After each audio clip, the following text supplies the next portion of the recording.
ህወሓት ዳግም ወልቃይት ላይ ወረራ ለማድረግ ዝግጅት እያደረገ መሆኑ መረጃዎች እየወጣ ይገኛል። እሱን ጉዳዮች እናነሳለን። እንዲሁም ባጫ ደብሌ ስለ ሀሳብ ጉዳይ እየተናገረው አለ። እሱን ጉዳዮችም እንዳስሳለን። በዋነኝነት ከምናጠነጥንባቸው ጉዳዮች ስለ አሰብ ጉዳይና ስለ ወልቃይት ጉዳይ ይሆናል። አሁን ያለው የፖለቲካ ትኩሳት ወዴት እያመራ መሆኑን በግልጽ የሚያመላክት ጉዳይ ነው። እዚህ በፊት እናስታውሳለን የህወሓት ዋነኛ ሰንሰለትና ዋነኛ አከርካሪ ሆኖ ከሚሰራበት ስለ ወልቃይት ጉዳይ ነው። ለዛ ነው አሰብን አሳልፈው በሴራ ባጫ ደበሌ ከተናገሩት አዲስ አበባና አስመራ ተቀምጣችሁ በሴራ አሰብን የወሰዳችሁትን አሁንም እንዴት ይመለስ ነው እንጂ የኛ ነው የሚሉ ጥያቄ አይደለም። እንዴት ይመለስ የኛ መሆኑ ይታወቃል፣ ግን እንዴት ይመለስ የመጨረሻ አማራጭ የሚሆነው በጉልበትም ቢሆን ይመለሳል የሚል አቋም አለ።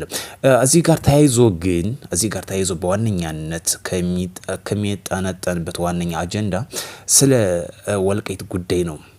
አሰብ እንደፈለጋችሁ አድርጉት፣ ወልቃይትን ግን የምናገኝበት መንገድ ይመቻችልን የህወሓቶች ዋነኛ ጥያቄያቸው።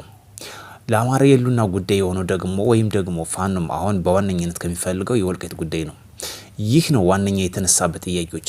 ስለዚህ መንግስት ደግሞ ሁለቱን ማስታረቅ ይፈልጋል፣ የወልቃይት ጉዳይ የአሰብን ጉዳይ። በዚህ ሰራ ደግሞ አሁን ህወሓቶች የተጠቀሙበት ያለ ከጀርባ ግፋ በለው የሚል ነጋርት እየጎሰሙ አማራን በማዳከም ወልቃይትን የመውረር አጀንዳ ነው አሁን እንቅስቃሴ እያደረጉ ያሉበት። ለዚህ ደግሞ አርሚ 7 ተብሎ የሚታወቀው ሱዳን ድንበር የሰፈረው ያ ወራሪ ማይካድራ በግፍ እንግዲህ አማሮችን ጨፍጭፎ ወደ ሱዳን የኮበለለው በዋነኝነት እያሰለጠኑ የሚገኙበት ወልቃይትን ወረራ አድርጎ በሱዳን በኩል እንዲገባ፣ በትግራይ በኩል ደግሞ በተከዜ የተሻገረው ወረራ አድርገው ለመግባት እንደዚህ አይነት እንቅስቃሴ ነው አልሞ ሲሰሩ የቆዩት። አሁንም ይህን እንቅስቃሴ አጠናክረው እየገፉበት ይገኛል። መንግስትም እንግዲህ እየተመለከተው ይገኛል ማለት ነው። የአሰብ ጉዳይ የማይቀር ጉዳይ ነው። በተለይ አሰብ በዋነኛነት ተጠቃሚ ከመሆን በቁጥር 1 የአፋር ነው። በአፋር እንደነበር ይታወቃል። አሁንም የአፋር ነው። ቀጣይ የአማራ ክልል ነው ተጠቃሚ የሚሆኑት ደንበረኛና ጎረቤት እንደመሆኑ መጠን። ስለዚህ ያ ወደብ ተገኘ ማለት የንግድ እንቅስቃሴን በእጅጉ የሚያፋጥን፣ የኢኮኖሚ እንቅስቃሴን በእጅጉ የሚያነቃቃ እንደሆነ ይታመንበታል። ለዛ ነው ህወሓቶች የማይፈልጉት። የአማራና የአፋር እንቅስቃሴ በእጅጉ ከፍተኛ የኢኮኖሚ መነቃቃት ይኖራል። ህወሓቶች አሁን ያለበት ሁኔታ ወልቃይትን መጠቅለል እስከ አፋር ድንበር ድረስ መሄድ እና ወደ ሱዳንና ወደ ኤርትራ ጋር ወዳጅነታቸውን በአዲስ ማደስና እንቅስቃሴያቸውን ማጧጧፍና መገንጠል ነው አላማቸው።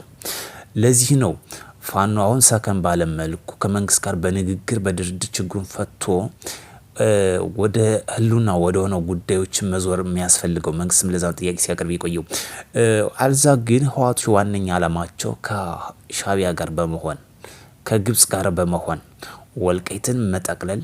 ወልቃይት በተለይ የሚፈለግበት ለመሬት ወይም የልማት አጋር ብቻ ስለሆነ አይደለም።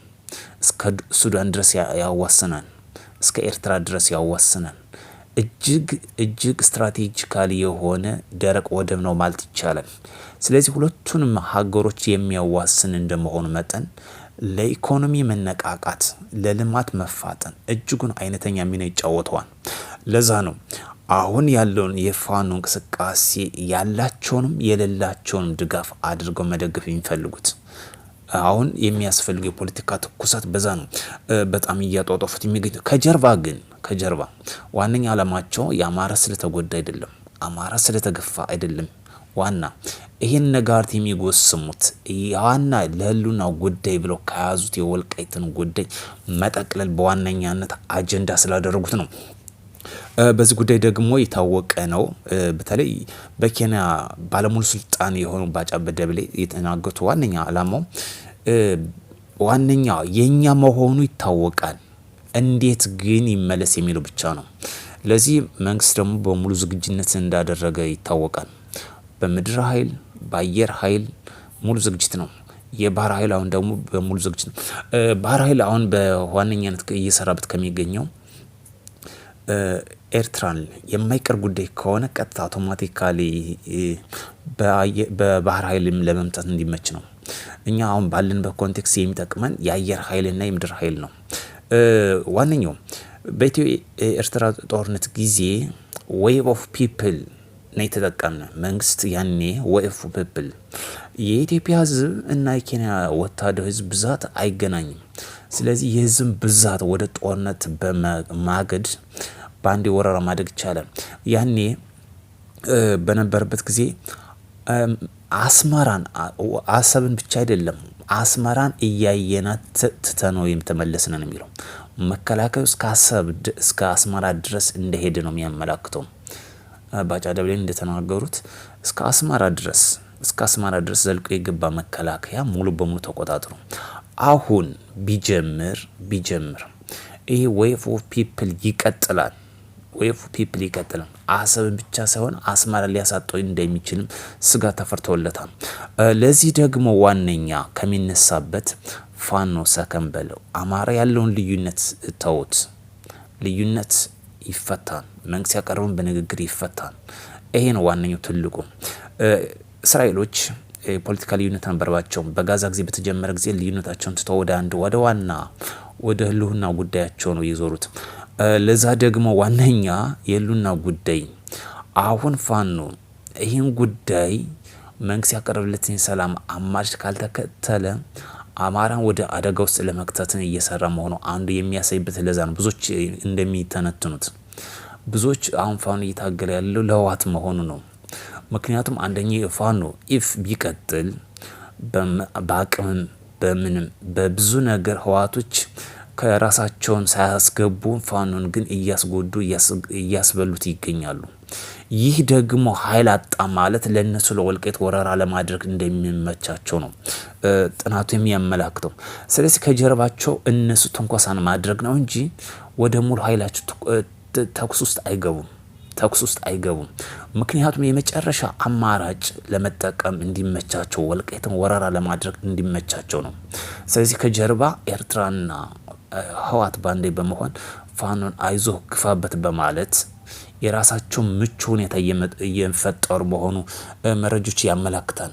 ስለዚህ መንግስትም በተናበበ መልኩ ብዙ ጊዜ ለፋኖ ከፍተኛ የሆነ ድርድር ለንግግር ክፍት ያደረገው ይህ ችግር ከተቋጨ የወልቃይት ጉዳይ ችግር የፋኖ ጉዳይ ከተቋጨ የህወሓትና የሻዕቢያ ጉዳይ ባንዴ በወረራም ቢሆን የመያዝ የሚቻልበት ግልጽ መንገድ ስለሆነ ነው።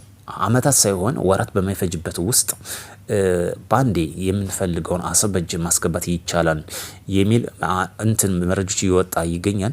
ስለዚህ አሁን ያለው የፖለቲካ ትኩሳት ዋነኛ እንደ አከርካሪ እየተጠቀሙበት የሚገኘው ፋኖ ነው።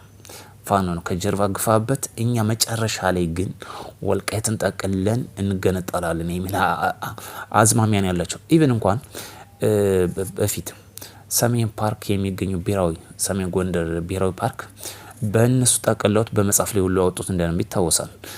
ምን ያህል ተስፋፊነት አላቸው፣ እቅዳቸው እስከ ጎንደር ጫፍ መምጣት እንዳላቸው የሚያመላክት ነው። ስለዚህ ታጥቃችሁ ያላችሁ ወንድሞችን በዚህ መልኩ ብትረዱት መልካም ነው የሚል መረጃዎች ያመላክታል። በሌላ መረጃ ተመልሰን እስክንገናኝ መልካም ውሎ እንዲሆንላችሁ ከወዲሁ ተመኘው።